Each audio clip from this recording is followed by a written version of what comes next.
Okay. This is really the conclusion for now.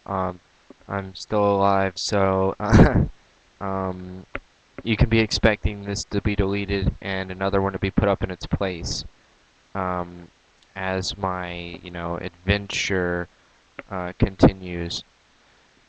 But I can offer this one little bit of advice, and most people are probably going to reject it, or at least the people I intended to watch this. Um, I can say this. Um, it says in the Bible that the weak shall lead the strong, and that's entirely true. Because I, in every sense of the word weak, would be considered weak. It's only in spirit that I'm strong.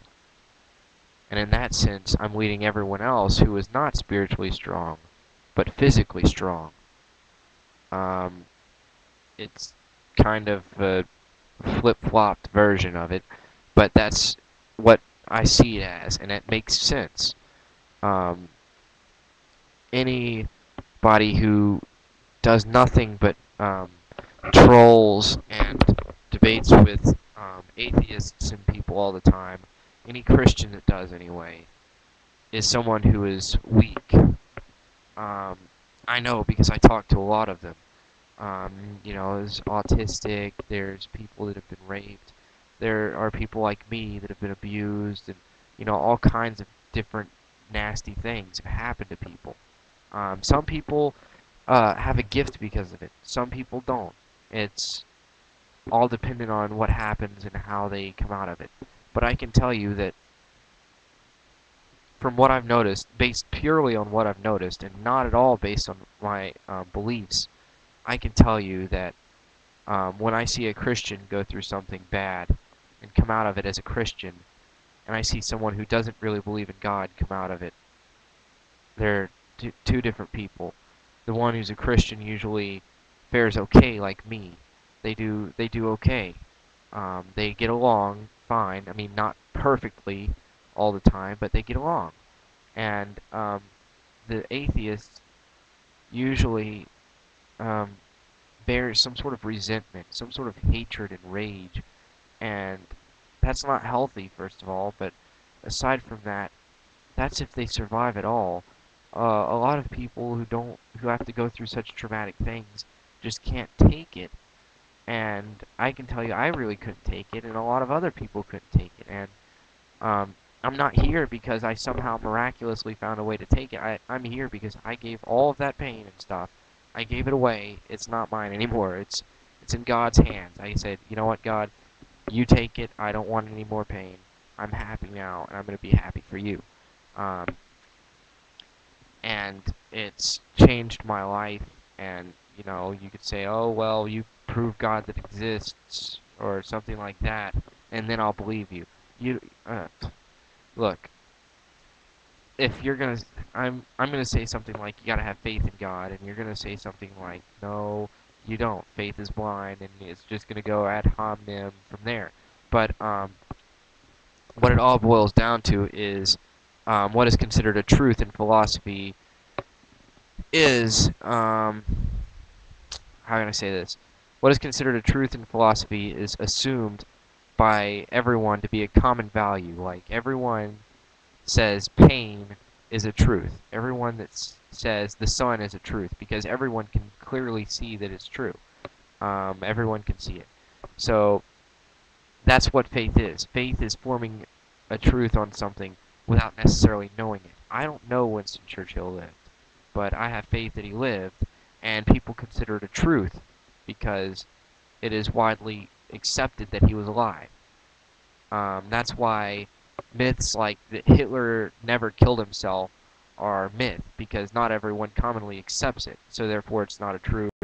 What I'm saying is it's accepted as a truth in Christianity that God exists and that God helps people, and that's what you know saved my life. That's what saves many people's lives. And my point being is that if you go to a high school, any given high school, and you watch the groups of people, there's inevitably going to be a Christian group, and there's inevitably going to be an atheist group. Watch them closely, and you will see exactly what I'm talking about. The Christian group may talk about the same things the atheist group does, but they'll never, or at least any Christian in their right mind, would never do something hateful, mean, deceiving, or anything malevolent to anyone at any time without regretting it, or apologizing, or something to that extent. Any atheist would have no qualms doing something in spite or revenge, because they pent up that rage, and it's just, they let go of it. But Christians just say, you know what, God, it's in your hands. You take care of it. I say it to myself constantly. Um, but I've never seen an atheist do that. I've never seen an atheist say, you know what, just let it go. It'll get taken care of by someone else. I've never seen an atheist do that because as an atheist, you have to say, I don't know. Because there is no infinite knowledge of our universe yet. We don't know everything. So therefore, you have to say, I don't know at some point. A Christian can say, yeah, I do know. God's going to take care of it. And in the end, if we die and there is no God, who is it going to hurt? If we let go of that rage and just say, you know what, it's done. It's not in my hands, it's in your hands, God. And just let go and live peaceful lives because of that.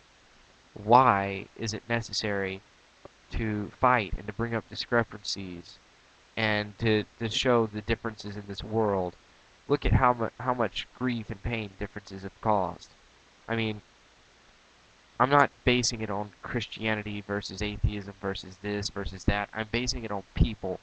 People have the inevitable ability to do wrong. Always. I mean, you can argue original sin with me, but inevitably someone is going to do wrong at some point in time in their life, somewhere, somehow. And differences are more easily exploited for wrong. Actually, they're almost always exploited for wrong. Whereas similarities aren't. Similarities are usually positive. They're almost always positive because people would have to agree on them. Disagreements are the exact opposite. So I'm asking anyone who thinks rationally, if there is if there was no such thing as Christianity, um, what would motivate people to not disagree all the time and to bring up such events like, and pent up rage and hate other people because they're different? What would keep people from doing that? Because I've seen pretty much the worst anyone could ever see as a little kid. Um, and I took that message to heart, and I said, you know what, I'm never going to do anything like that. Never. Um, because I saw what it can do to a person, and it destroys their life. They pent up rage, or they pent up something in their hearts, and they can't get rid of it because there's nowhere for it to go. And even if this whole scientific thing pans out, which I'm not saying it will, but if it does, then, you got to look back and say, well, Christianity allowed people to get on with their lives. It allowed the people who were hurt, oppressed, abused, raped, maimed, all of those people who are weak and, downtrodden, dejected, and just, they didn't want to live. It gave them somewhere to put all of that pain and grief and just get rid of it. Not like store it, like pent it up and let it manifest and just get, nasty and just bother them and worry them for the rest of their lives. They just let it go. That's why you watch the videos, I'm smiling a lot, because I have no qualms telling this story to people, because I know that it's done with, it's in God's hands now. And it is. And you can say, well, God doesn't exist, but, you haven't been through what I've been through. You might take it for granted, whereas I don't. And that's why I'm doing this. Because I want you to at least know that any Christian doesn't take love for granted. They don't take tolerance for granted. And they try to proclaim it anywhere and everywhere they have a chance.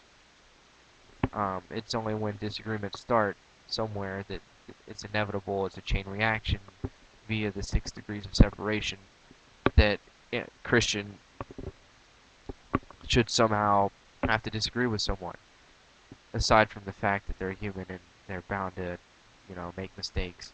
But anyway, my point being, Christianity doesn't solve all of the problems instantly because we're human and we can't really solve the problem. We can just get rid of the bad negative emotions, and that will make everything more efficient for everyone. So maybe this has enlightened you just a little bit, maybe not. I surely hope it has. And until after this summer, this is going to be the last video. So see you later.